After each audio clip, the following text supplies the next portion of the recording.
The private hospital room was quiet and devoid of any noises that would delay patient healing.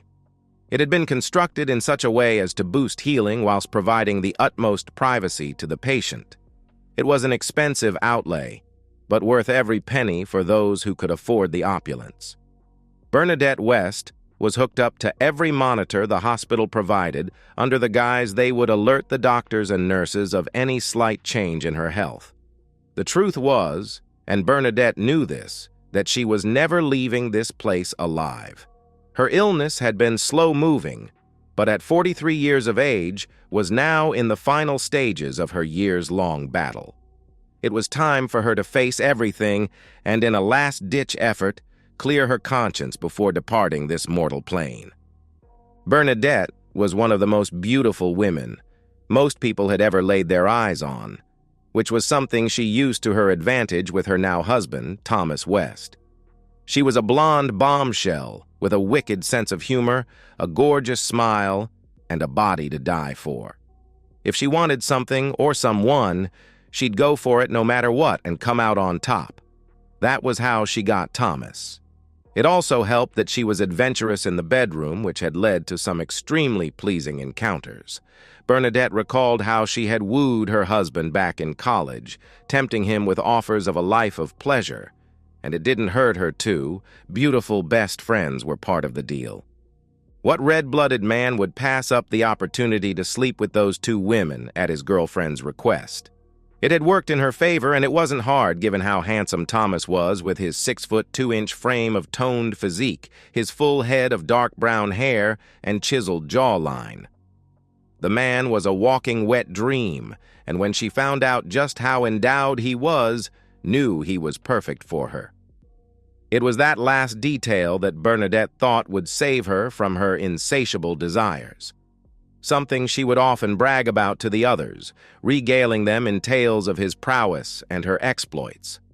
It wasn't long before she had successfully married into his rich family and set about leaving her past behind. However, she still had a dark secret that needed dealing with so that her memory wouldn't be tarnished. Annabelle Worthington and Vivian Maxim were her two closest friends. She had grown up with them both and had headed to college with them to earn their respective degrees. Given they were all only children in their respective families, they bonded together tightly and often called themselves sisters, even though they looked nothing alike. Annabelle had light brown hair, hips, and a back that were rounded and sexy, with a lovely girl-next-door look about her, and was married to Brad Worthington, who was a wonderful and wholesome man. He had taken Annabelle's fancy and worked his own business that, while profitable, wasn't super rich like so many of the stories that seemed to go around. He was doing well, but didn't have any patents or could afford the big mansion so many seemed to, but they were happy.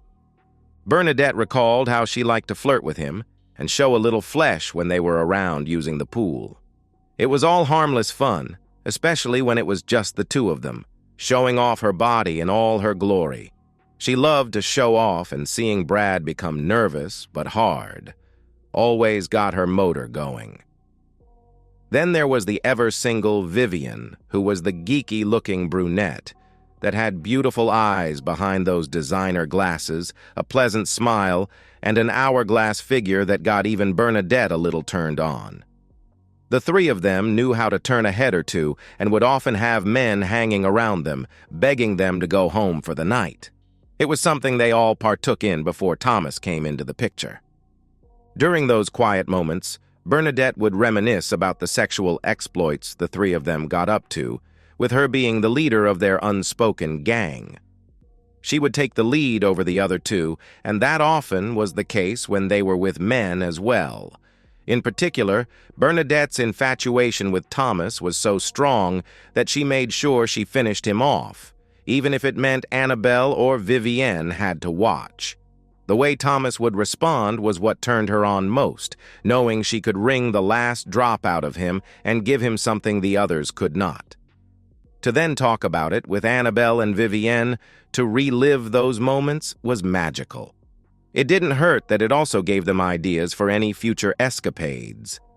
In the end, Bernadette always knew the better woman won out, and her friends knew her as that, given they always looked up to her. She often saw that was the case each time they were all together, with Bernadette confident in the success of her marriage to Thomas. She knew just how to make it all work. Today, however, Bernadette didn't have much time to reminisce. Her two best friends were visiting towards the end of visiting hours, and it was at this moment that Bernadette needed her friends the most. Bernadette's husband, their 8 children, and his elderly parents had visited earlier, leaving the two women to spend time alone with Bernadette.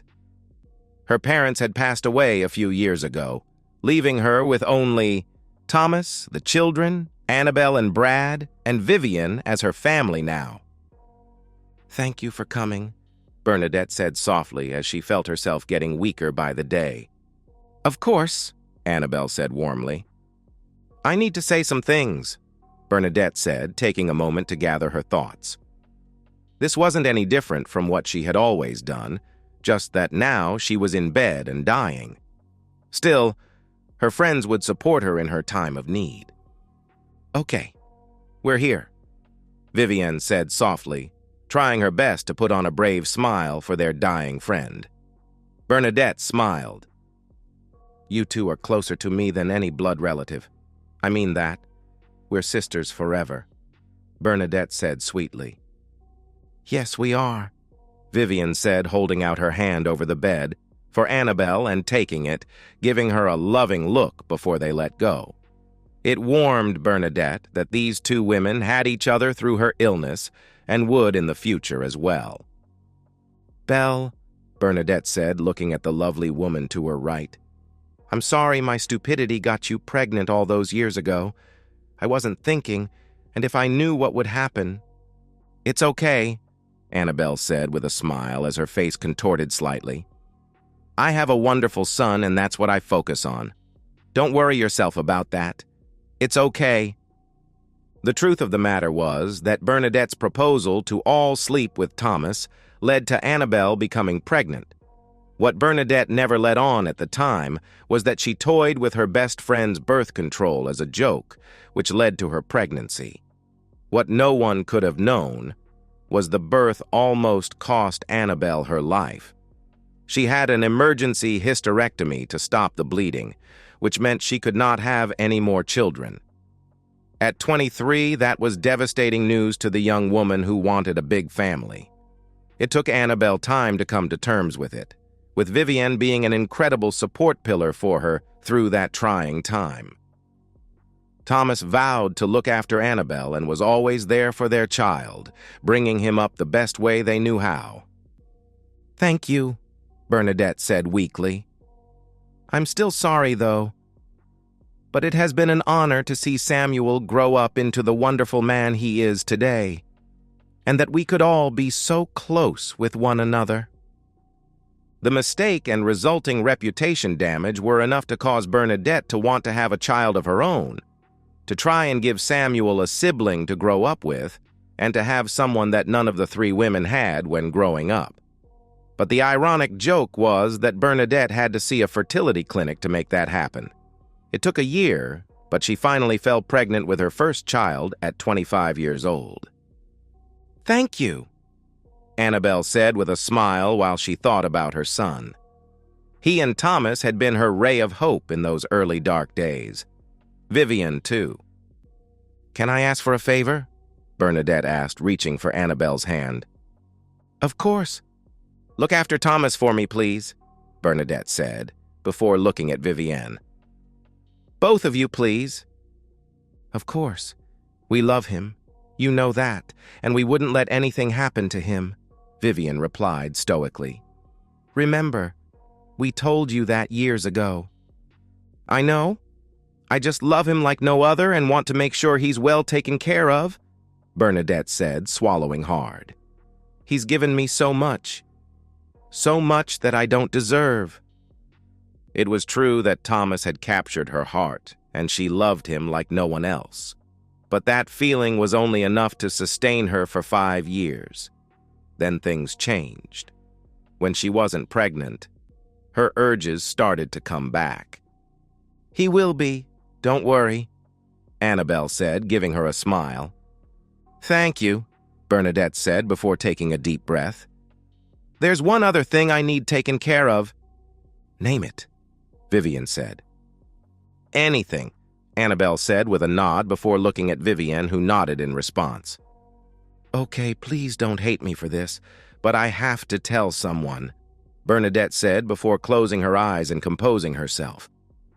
This was a secret she had kept hidden for a long time now, over 10 years, and it was nerve-wracking to let her best friends know. But she needed to make sure there was no evidence left. What is it? Vivian asked, looking concerned. Okay, but you have to promise me not to tell anyone, please, Bernadette asked, looking at both women. Of course, Vivian replied. Promise, Annabelle replied with a nod before looking at Vivian briefly. Vivian gave the briefest of shrugs.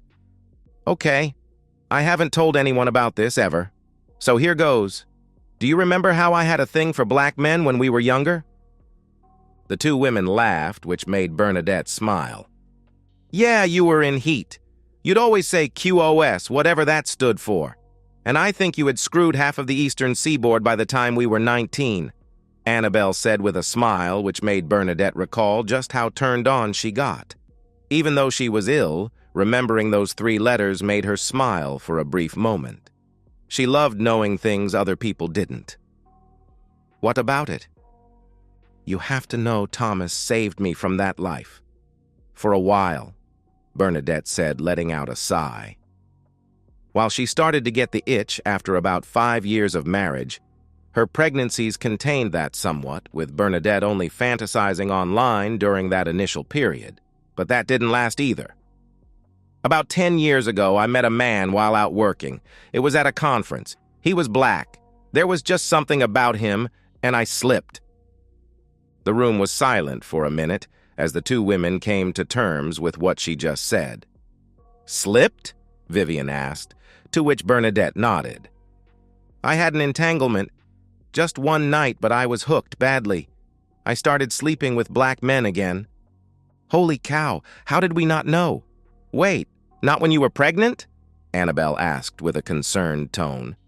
No, not at all. Pregnancy seemed to have the opposite effect. It was in between all those times. The hormones, the checks, the visits, all of it changed me for a while. I was thankful for being pregnant. It seemed to level me out. But afterward, it was like something came over me and I just had to have them. I'd set it all up while I was away for work. But I need to be clear. I made sure it was all above board. They got tested and I got tested, so we were clean. Always. And anyway, I needed it. Things had changed between Thomas and I, and then I was feeling frumpy at being a mother, Bernadette said, shedding a tear she wiped away.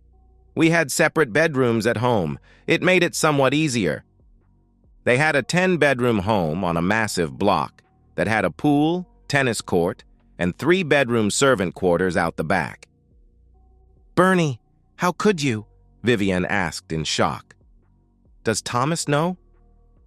No, he doesn't, and I'd like to keep it that way, Bernadette replied with a sigh. We were always promiscuous. We had lots of parties, all of us. You two were there, you know. Hell, even when Brad came on the scene, you were still there. So, I always figured what's a little something on the side for me. But Thomas can't know. Then why tell us? Annabelle asked with her eyebrows raised. You could have taken this secret to the grave? I kept records and there are photos. I received gifts, Bernadette replied, looking down at the bed and not wanting to make eye contact with either of them. There's some stuff in there that people wouldn't understand. I don't want Thomas to think ill of me. I need someone to destroy all of the evidence so he doesn't find out. Shit, Bernie, Vivian said, turning away and moving to the window for a moment. She looked out the window before turning back to her dying friend. We're best friends, and we'd do anything for you. But this is going to be tough. It's not right. Please. I wouldn't ask unless I was desperate. Please, I don't want to hurt him with my entanglements, my urges. I couldn't help myself, Bernadette said, trying her best to convince them to help her. There was no way she would have been able to go back home. Initially, Bernadette thought it would be a quick visit to the hospital to get her back on her feet, but things hadn't turned out that way. "Please, just destroy it, and then no one will ever know." Vivienne looked at Annabelle, who nodded and kept a straight face. She then looked at Bernadette. "Okay, consider it done. Where do we find it?" Vivienne asked empathetically. It was the ray of hope Bernadette was looking for, and a faint smile appeared. "I have a lockbox in a hidden compartment in the dressing room, north wall, behind the dresses. You'll have to slide the wall to the left," Bernadette said, with a relieved tone as Vivienne nodded. "Thank you, Viv. It means a lot that you would do this for me." "Don't mention it. Look, we should probably go. Let you get some rest. We'll take care of the problem and let you know as soon as we are done, okay?" "Okay, thank you. I love you guys," Bernadette said, resting back happily in her bed, knowing her friends would take care of things. They had always taken care of each other, and while Bernadette knew it was a long shot given what she had done, was hopeful that they would help her. Now she knew they really did have her back, and she could rest peacefully. "We do too," Annabelle said before the two women said their goodbyes, and then left the room. Little did Bernadette know she had less time than she realized. Overnight, Bernadette had taken a turn for the worse and had an oxygen mask put on. The downside of the turn was that she was now unable to speak. It was now the end game, and the doctors were doing everything they could to make her comfortable, but also give the family more time to make arrangements and say goodbye. It had been a rather quiet morning, with only his elderly parents, Thomas, Brad, Annabelle, and Vivienne, visiting. Thomas and Brad had agreed to take his parents out for a bit, given how tired Bernadette appeared. It was only for a short while, giving Annabelle and Vivienne time with her. It was the least they could do now that there was a finality about all of it. Once they knew the coast was clear, they filled Bernadette in on what they had done overnight. "We found it where you said it was. Obviously, we saw some photos and your diary, but we didn't watch the DVDs or anything and bagged it all up," Annabelle said softly. "You must have really gone wild. What's with the temporary spade tattoos?" Bernadette smiled and nodded. She knew full well what the tattoos were for and was hoping to get a permanent one before she fell ill. "I wish I hadn't looked at your diary, but a page fell out and you were at something like 2,000 men, Vivienne said, to which Bernadette looked at her and nodded, a smile still on her face. Bernadette said with a slight gurgle. She seemed pleased with herself and happy her friends were okay with it all. However, that wasn't the case. "Well, we destroyed the evidence, but it didn't matter, really. You see, Thomas has known all this time about your affairs. We all have," Vivienne said bluntly, which wiped the smile off Bernadette's face. "We should have known what you were like when you got Annabelle pregnant, but we were young and stupid back then. Well, not that stupid.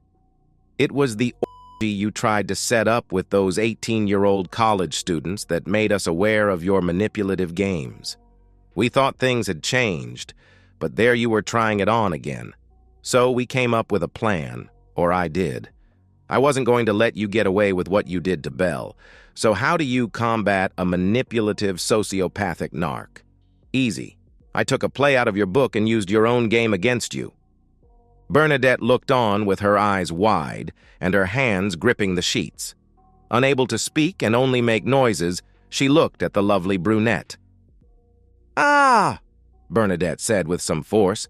"Do you remember that big 2-week trip Thomas and I took to the West Coast to seal that big deal for our business?" Vivienne asked.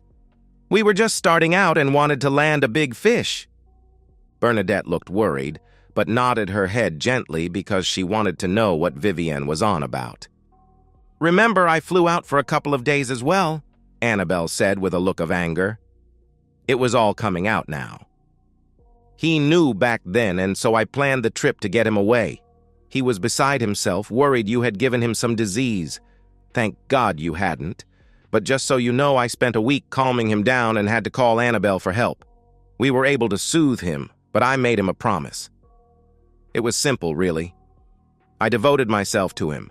Not that I already hadn't, but I made it clear. I gave him everything, all of me because, Vivian said, but paused as she got a little emotional before composing herself. Because I love him with every fiber of my being. Why do you think I never got married? Why do you think I agreed to live in the servant quarters? You stole him away from me, and once he told me about your treachery, I vowed to do anything for him. I did too, Annabelle said firmly. Why do you think Thomas was so willing to help us buy the house next door? I would be your nanny, look after the kids while you all worked, let you hang yourself with your cheating rope. Then I could be close to all of them and provide our children with the best, most loving environment possible. You were never there. He would never have to be alone with you, and Lord knows Thomas is a wonderful man, the best, but that wasn't enough for you, was it? It was easy to do.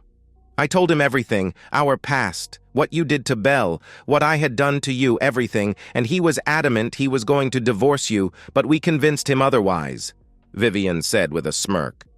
Didn't you ever wonder why you two have never had intimacy in the last 10+ years? Bernadette looked at Vivian, and her eyes went wide before she moaned loudly. She then looked at Annabelle, who simply continued unloading. What I didn't know at the time was that your first 2 children were actually Vivian's, Annabelle said bluntly, which caused Bernadette to look suddenly at her friend. She never told me that she was getting back at you for what you did to me. I will always love her for that. She played with your birth control, and if you remember, told you to go to the clinic. Remember what my family do? Vivian asked with a smile as she recalled the small detail that her family owned and operated a successful fertility clinic in the area. Bernadette was now getting distraught, her heart rate monitor beeping louder. Ah, Bernadette said as tears rolled down her cheeks. It's your own fault. You manipulated everyone and everything. They all thought you were Miss Goody Two-Shoes, but we knew different, Annabelle said almost coldly. While you were out getting involved with all those men and participating in group activities, we were focusing on our family and waiting for the right moment. We convinced Thomas to stay married to you and use you as an incubator. No alimony, no child support, no half of the business. But the upside was huge. Belle could have more children, and we could have the big family we always wanted. Anyway, I digress. Where was I? Oh, yes. I could also have children without being unavailable to him. The plus side was also not damaging my body. The body that Thomas gets to have whenever he wants. The body I keep in top form for him, that I have enhanced and improved for him. Vivian said, pushing out her chest before pulling out her phone. God, I do love it when he holds me down. It took a little bit to convince Brad. But once I told him everything, and he told me about you throwing yourself at him, it was a no-brainer. You know, I can't imagine why you would cheat on Tom. We all know how good he is in bed, how good a provider and father he is, Annabelle said with a smile. We should probably be thanking you, actually. You weren't the only one to keep records, Vivian said, hitting play on a video of her and Thomas making passionate love and showing it to Bernadette. I recorded that, Annabelle said happily. While being with Brad, it was hard to keep the camera still for so long. There was a small giggle from both women at that moment. Do you know I have Tom's name tattooed right here? Vivian said, rubbing the spot through her clothes just above her womanhood. I belong to him, and I'll never cheat on him. I'll do whatever he wants forever, happily. Bernadette said, reaching for Vivian before the brunette pulled back. The heart rate monitor showed a larger increase as well, then an increase in blood pressure. Suddenly, a nurse barged into the room and went to Bernadette. She quickly hit the red call button behind the bed for more staff as Bernadette had a strange turn. It might be best if you two leave. She hasn't got long, the nurse said, as another nurse and doctor charged into the room.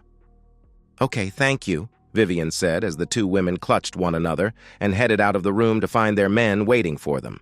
They hugged their respective partners and held tight. It won't be long now. Okay, thank you, Thomas said, holding Vivienne tight. You saved me. You know that, don't you? Vivienne pulled back slightly and looked up at the man she adored and loved. No, sir, you saved me, Vivienne said, looking adoringly into his eyes. Now, finally, they could be one big happy family. And so, we've reached the end of today's story. Was it what you expected, or did it take a twist you didn't see coming? I'm curious to hear your thoughts. Share them in the comments below, and let's get a conversation going. If this story kept you hooked, make sure to hit that like button. And if you're new here or just haven't subscribed yet, now's the perfect time to join our community. I bring you fresh, captivating stories every day, so click that subscribe button and turn on notifications so you never miss out. Thanks for watching, and I'll see you in the next one.